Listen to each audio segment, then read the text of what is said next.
Բարի գալուստ մայրիկների ակումբ։ Ինչ է նշանակում արգանդի կարճ պարանոց ախտորոշումը, ինչ բացասական ելքի կարող է հանգեցնել խնդիրը։ Նորածնի առավոտյան խնամքն անչափ հաճելի գործընթաց է, յուրաքանչյուր մայրիկ պետք է տիրապետի մի քանի նրբությունների։ Եղունգները կրծելը հաճախ հանդիպող ու օբյեկտիվորեն տհաճ սովորություններից է, որի դեմ արդյունավետ պայքարել կօգնեն մեր առանձնացրած խորհուրդները։ Ինչպես օգնել տակավին տառաճանաչ դարձած առաջին դասարանցիներին, որպեսզի արձակուրդների ընթացքում հաճույքով գիրք կարդան։ Շատերը միամտաբար կարծում են, որ մայրության ամենապատասխանատու և բարդ շրջանը հղիության 9 ամիսներն են ու կարծում են, եթե երեխան առողջ է ծնվել, որևէ վտանգ այլևս չի կարող լինել։ Իրականում ամենապատասխանատու փուլը սկսում է փոքրիկի ծնվելու պահից։ Նորատի մայրիկի ցանկացած սխալ գործողության արդյունքում կարող է վնասվել անօգնական փոքրիկի առողջությունը և ճիշտ հակառակը։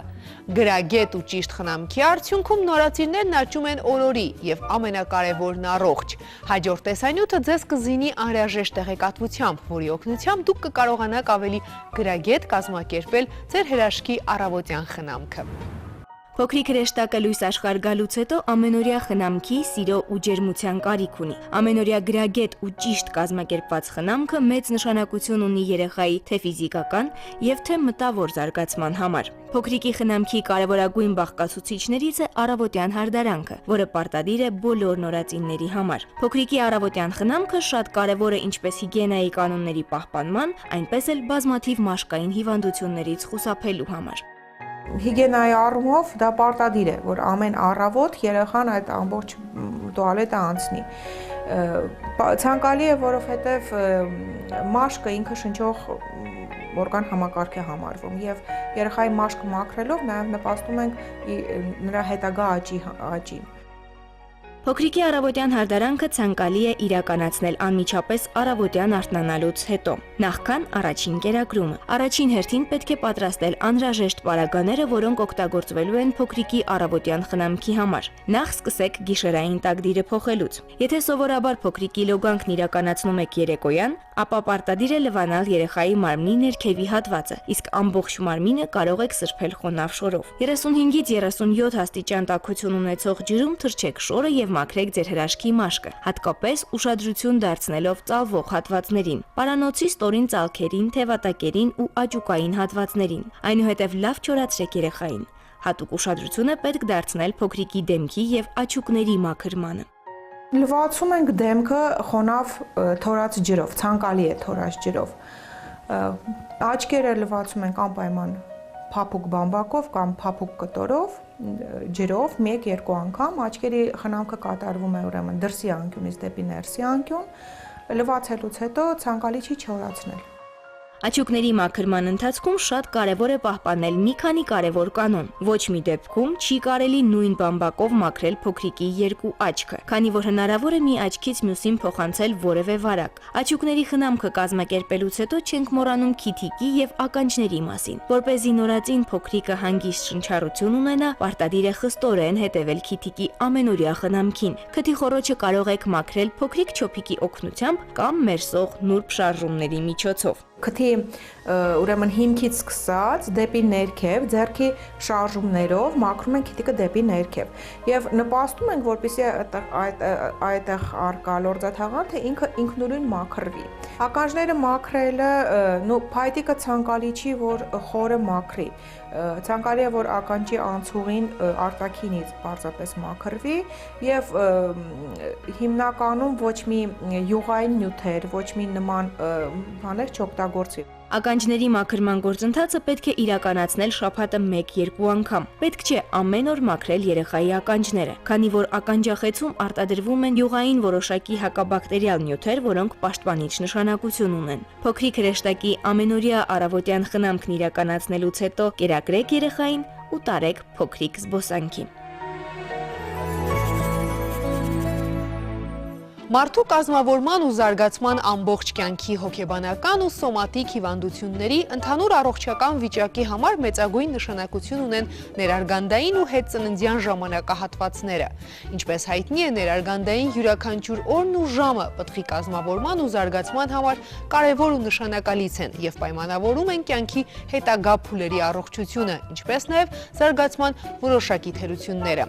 Ներկայում բժշկագիտության համար մեծագույն հիմնախնդիր են վաղաժամ ծնունդները, դրանց պատճառներն անթիվանհամար են։ Այսօր մայրիկների ակումբում կխոսենք մի խնդրի մասին, որը հաճախ հանգեցնում է նաև վաղաժամ ծննդաբերության՝ արգանդի կարճ պարանոց։ Մայրիկների ակումբում է գինեկոլոգ Նորայր Ղուկասյանը։ Ողջույն բժիշկ։ Բարև ձեզ։ Ուրախ եմ, որ մեր տաղավարում եք։ Այսօր խոսում ենք թեմայի մասին, որը շատերին անծանոթ է, բայց իրականում արդիական է համարվում ու շատ խնդիրներ կարող է նաև կանխարգելել, եթե կինը ժամանակին կարողանա ախտորոշվել։ Արգանդի կարճ պարանոց։ Ենթադրելի է, որ սա ֆիզիոլոգիական խնդիր է ու առաջին հայացքից ոչ մասնագիտական, թվում է, որ միայն կարող է իծն լինել։ Ճիշտ է այդ կարծիքը։ Արգանդի կարճ պարանոց կամ մի քիչ բժշկագիտական լեզվով ասել արգանդի պարանոցի անբավարարություն։ Ասել թե ֆիզիոլոգիական է իհարկե ոչ, որովհետև ինքը բերում է հղիության կրելախախտի։ Այսինքն կնոջ մոտ ախտորոշելով արգանդի կարճ պարանոց,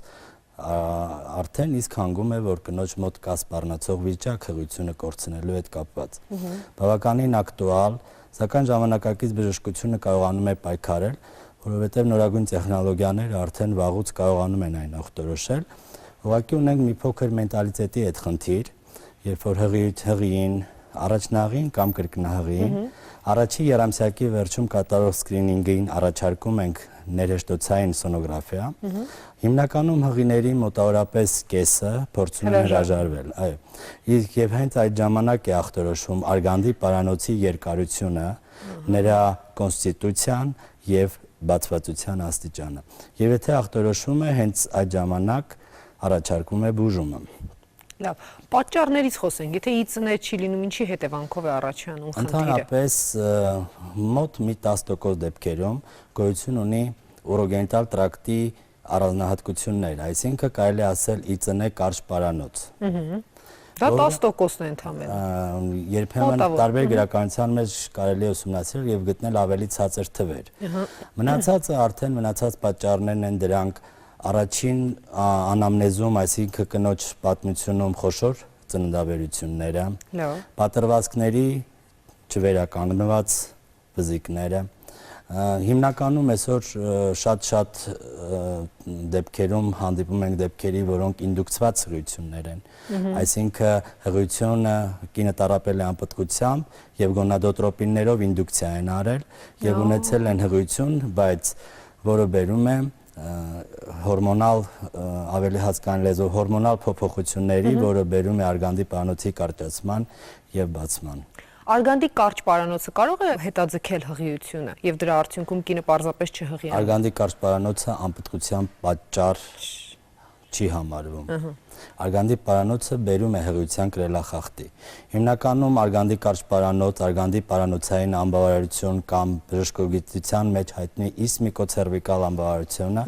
բերում է հղիության կրելախախտի հիմնականում երկրորդ եռամսյակում։ Իսկ առաջին եռամսյակում ինչ խնդիրների կարող է հանգեցնել։ Առաջին եռամսյակում բացարձակ խնդիրներ հիմնականում չեն լինում։ Այսինքն որևէ գանգատով չի ուղեկցվում հղիությունը, նույնիսկ երկրորդ եռամսյակում անգամ արգանդի կարճ պարանոց ունեցող, արգանդի պարանոցային անբավարարություն ունեցող կանայք գանգատներ չեն ունենում։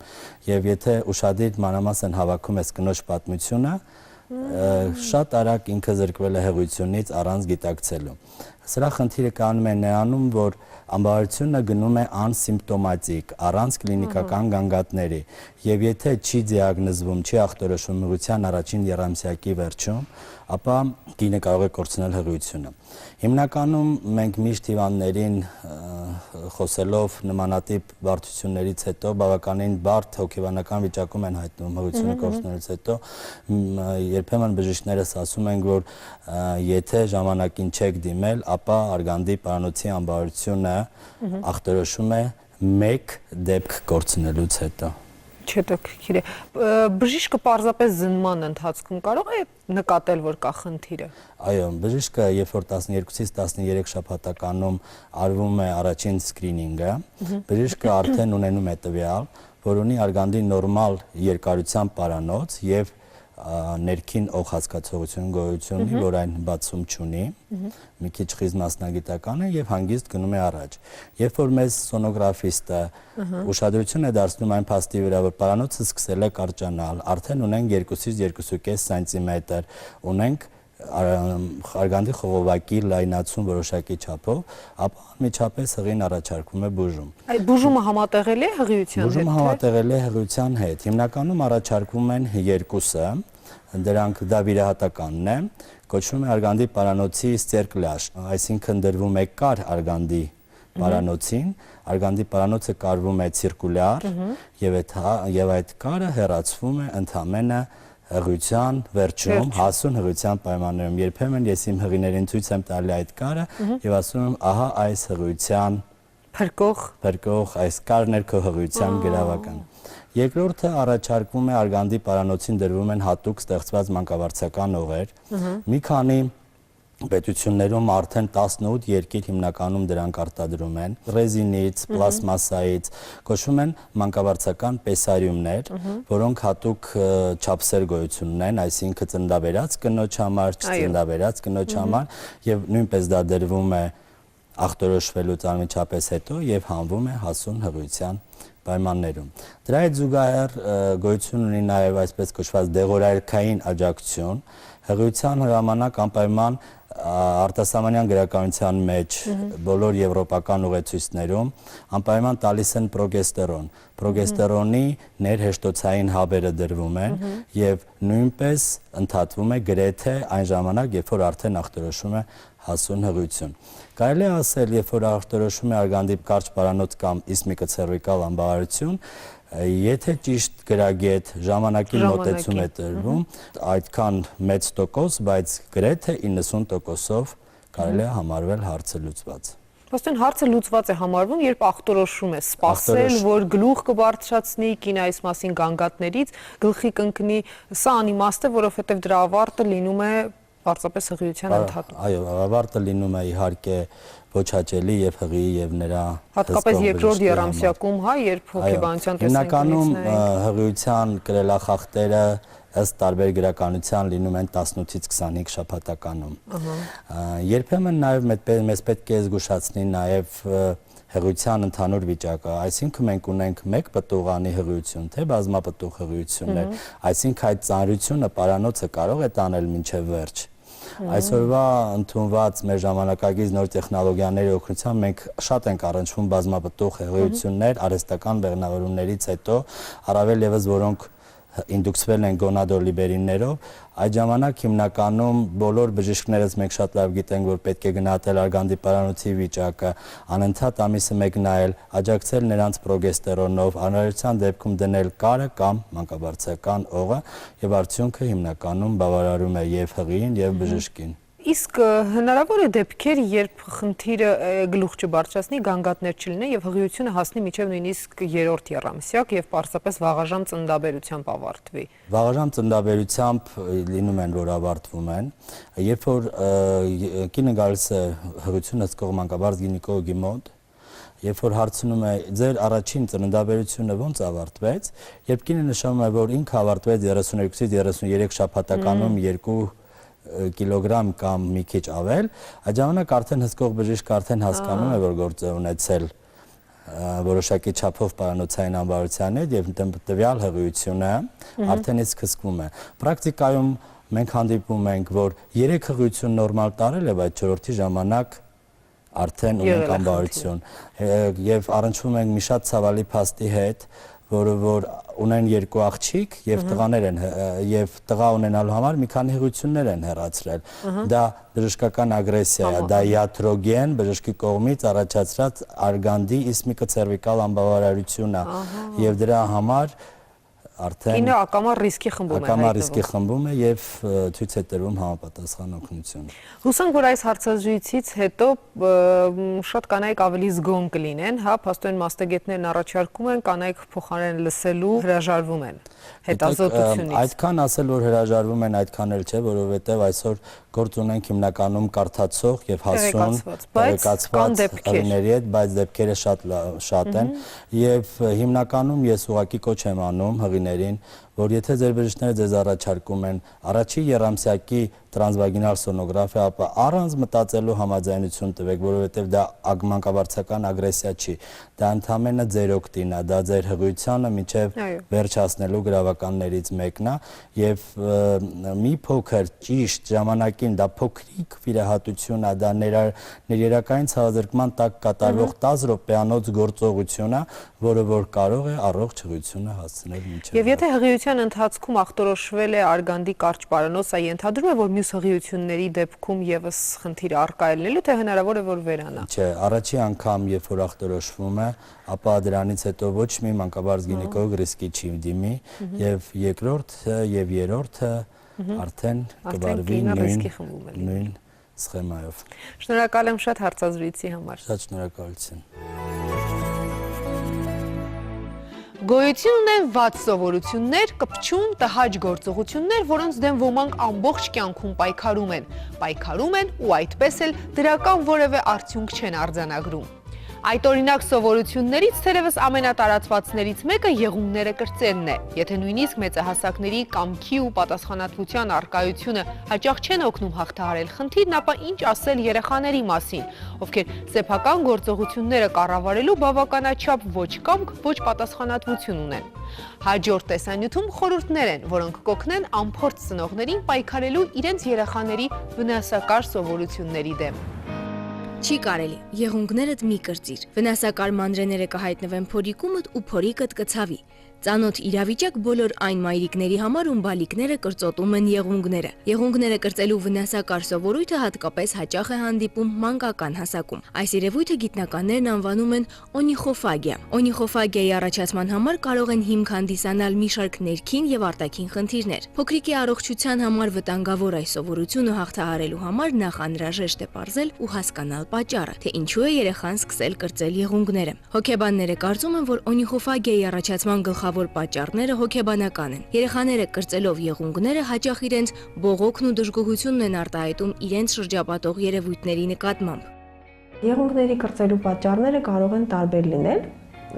եւ երևի թե ամենատարածված առաջին պատճառն է երեխայի ստրեսային վիճակը։ Ներքին ստրեսը, դիսկոմֆորտը, ներքին լարվածությունը, որը որ նաև ուղեկցվում է, երբեմն կարող է ուղեկցվել նաև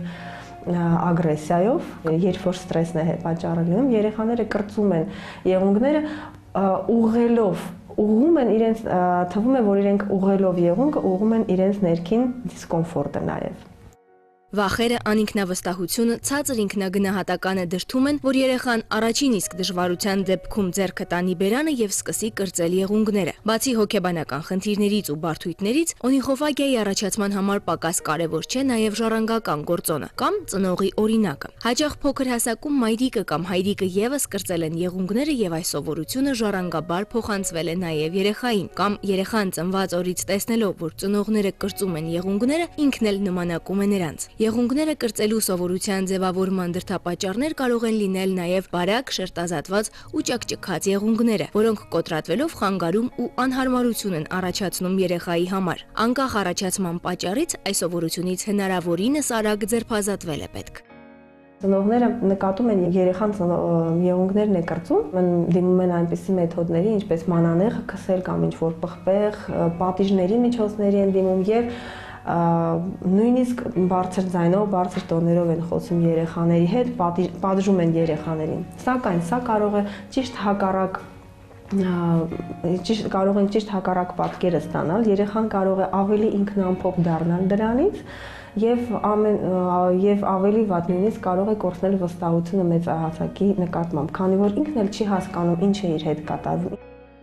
Օնիխոֆագիայի հաղթահարման համար շատ կարևոր է ծնողների անմիջական մասնակցությունն ու համբերատար վերաբերմունքը։ Եղունգները կրծելու սովորությունից փոքրիկին հետ պահելու համար հետևեք մի քանի պարզ կանոնների։ Աշխատեք երեխային անընդմեջ նկատողություն չանել, քանի որ դա կարող է հակառակ ազդեցություն ունենալ։ Այն պահերին, երբ փոքրիկը սկսում է կրծոտել եղունգները, շեղեք նրա ուշադրությունը։ Առաջարկեք սեղանային խաղեր կամ միասին նկարչությամբ զբաղվեք, որպեսզի երեխայի ձեռքերը զբաղված լինեն եւ նա մոռանա իր վատ սովորության մասին։ Հնարավորինս հոգատար, ջերմ ու ներողամիտ եղեք երեխայի նկատմամբ։ Միասին հետաքրքիր ժամանակ անցկացրեք, դրական լիցքեր ու երջանկության րոպեներ պարգևեք ձեր փոքրիկին։ Խնդիրն ինքնուրույն հաղթահարել չկարողանալու դեպքում անհրաժեշտ է անմիջապես դիմել մանկական հոգեբանի օգնությանը։ Շատ մայրեր արդարև կարծում են, որ երեխայի դպրոցական առաջադիմության հիմքերը դրվում են առաջին դասարանում։ Մեկ տարվա ընթացքում երեխան ահռելի քայլերով ձեռքբերումներ է գրանցում, որոնց շարքում անխոս անգնահատելի է տառաճանաչությունը։ Ոչ մի տառ չիմացող երեխան մեկ տարում սովորում է կարդալ ու գրել։ Իսկ հետո վրա են հասնում ամառային արձակուրդները, որոնք որքան էլ սիրելի են, այդուհանդերձ մտահոգում են ծնողներին։ Գուցե երեխան մոռանա տառերը, գուցե առաջադիմությունը ուսումնական հաջորդ տարում թուլանա։